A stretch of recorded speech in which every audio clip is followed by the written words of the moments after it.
This is Richard Thorndyke with BS News for this Monday, the 24th of October, 2011, just 1 week from the scariest, creepiest, screamiest day of the year, or at least until the next Republican National Convention. And away we go! Dateline, name that Tunis. On Sunday, millions of Tunisians took part in the first honest elections in that country's history. Observers hope that the success of free and fair elections in Tunisia will serve as an inspiration for places like Wisconsin and Ohio. Dateline, Iraq my brains. Michelle Bachmann says that Iraq should reimburse the U.S. for what she says is, quote, the money we spent to liberate these people, and that Iraq should be more afraid of the United States. Maybe we should threaten to liberate them again. In lieu of making a cash reimbursement to the United States, the Iraqis are suggesting that they come here, uninvited, and spend the next 9 years building faulty schools, police barracks, sewage stations, and an embassy the size of Montana. Dateline, over the rainbow. A man in Ireland was arrested for arson after he set his apartment on fire during an experiment to turn his feces into gold.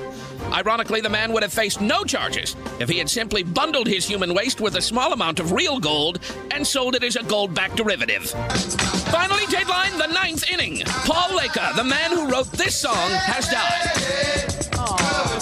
Sadly, Leka died before he could collect the royalties on the song's use by virtually every cheesy morning radio DJ to announce the death of Muammar Gaddafi. I think even Glenn Beck did it. That's all there is. Richard Thorndyke, BS News. Hey, goodbye!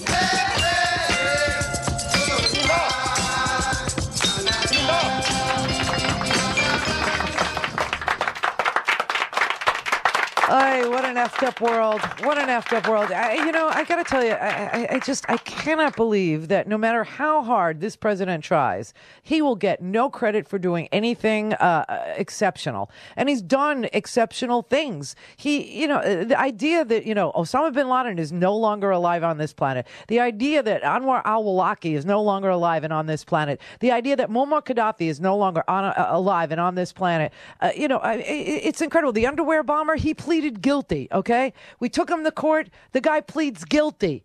Oh, we were shocked. Yeah, so he's in jail for the rest of his life. Bill Clinton managed to put the blind sheikh, the guy who bombed the World Trade Center in the first place in 1993, managed to try him, convict him, and put him in a Colorado maximum security prison for the rest of his life. That's where he is. But the Bush administration never understood what to do with these people. Oh, let's just attack the wrong country, spend $1 trillion, not put it on budget, and lower taxes all at the same time.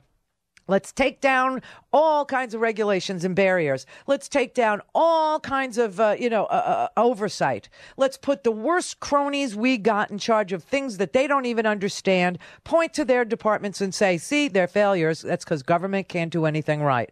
I mean, the whole experiment has failed us so badly that over 10 years, our incomes either were stagnant, we lost them, or they went down by 10% with the Bush policies, with the Republican plan for these great United States.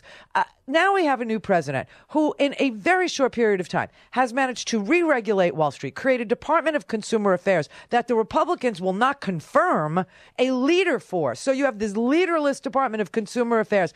He can't get the Congress to debate, let alone vote for, an infrastructure bank, which would allow us to invest in ourselves and build the kind of crap that we've been building over there for 10 years.